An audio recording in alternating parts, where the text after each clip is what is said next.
Why hello beautiful people, and welcome back to my channel, Miss Danielle Feinstein, or as you probably better know me by, Danny. Today I am going to show you a healthy treat hack that I have recently made to conquer my sweet tooth cravings, especially in the evening when I am not eating chocolate, because one, I'm trying to break the habit of eating chocolate, and two, it is a autoimmune food, so I have taken it out of my diet. I'm planning for 30 days and yesterday was day number 1.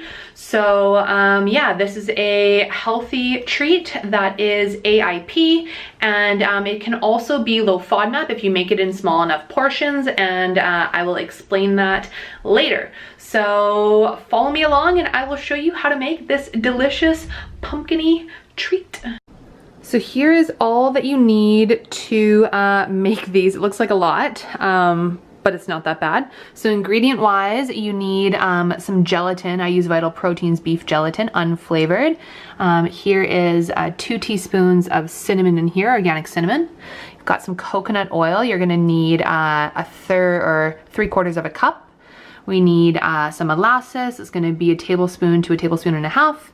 A can of pumpkin, organic, ideally, and BPA-free liner, ideally as well, and some salt, and I use Redmond's real salt. Then for utensils and kind of your setup, I have a measuring cup, a whisk. I have 2 spatulas. That's unnecessary. You only need 1, but I like having the little guy and the big guy.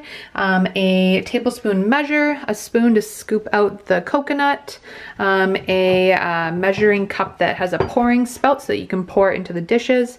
I've got 4, I think they're a cup size, so I guess 200 or 250 milliliter size little mason jars that I'm gonna fill up 4 of them.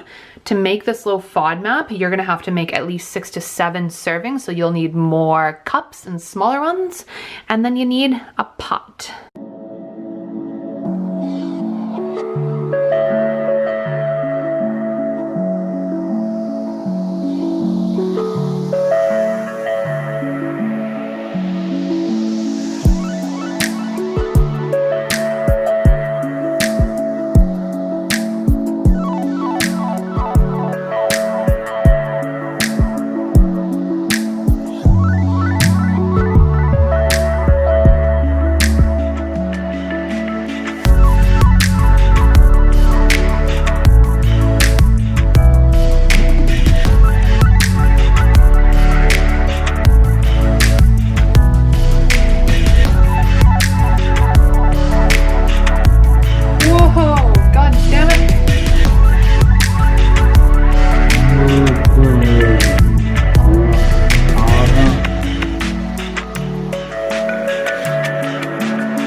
So now that we have all the ingredients in the pot, here comes the tough part. It's gonna require some forearm strength, some definite stirrage, some whisking with the whisk. So just follow along. Right now the consistency looks like so, and the oil is separated.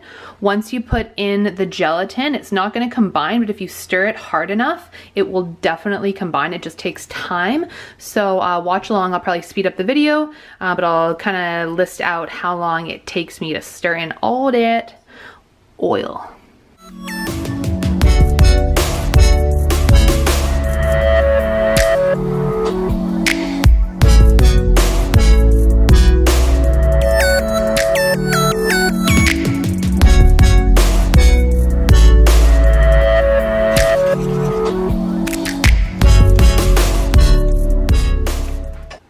Alrighty, there you have it. There is the finished product. It's all combined. You want to turn off the heat, and then I'm going to pour that into this.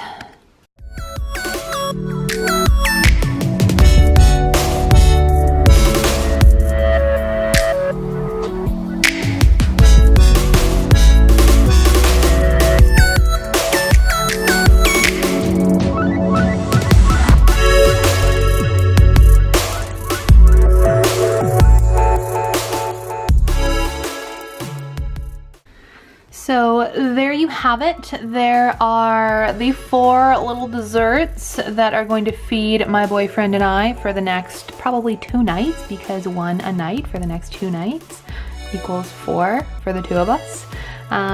So now what we're gonna do is we're going to put these in the fridge. I'll put them in the fridge without the lid on so that they don't condensate inside. Many hours later. Here is the finished products. They are all firmed up. The oil separates out just a little bit and leaves that kind of yellowy film, but that's just coconut oil, nothing to worry about. And you just spoon out the goods and eat it. You could top it with some toasted shredded coconut. It'd look quite nice.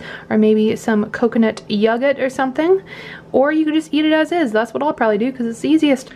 So one thing I meant to mention is that if you're doing low FODMAP, the kind of guidelines say that anything more than a 1/4 cup of canned pumpkin is not low FODMAP, it is high FODMAP. So if you're making these treats, making 4 of them is, I want to say, around 1/2 cup, just under 1/2 cup. So if you want them to be low FODMAP, you'll have to make between like 6 and 7 portions to make it low FODMAP. So there you have it. That is how you make my, I don't really know what to call them. I'm gonna call them an AIP pumpkin pie custard. I don't know. If you have a better idea, please detail it below, comment below and let me know. But yeah, minus the mishap of me pouring a little more molasses in than I really wanted to. They went well, I think, and we'll try them later and just make sure.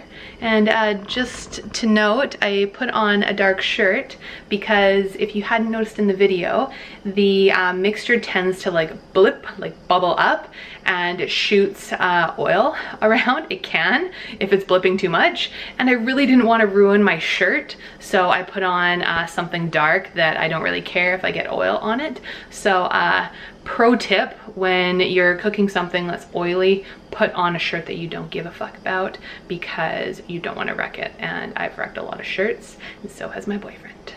Anyways, I hope you enjoy this recipe. If you do, give this video a thumbs up. If you want to see more videos like these, subscribe to my channel, and I will see you in my next video. Bye for now.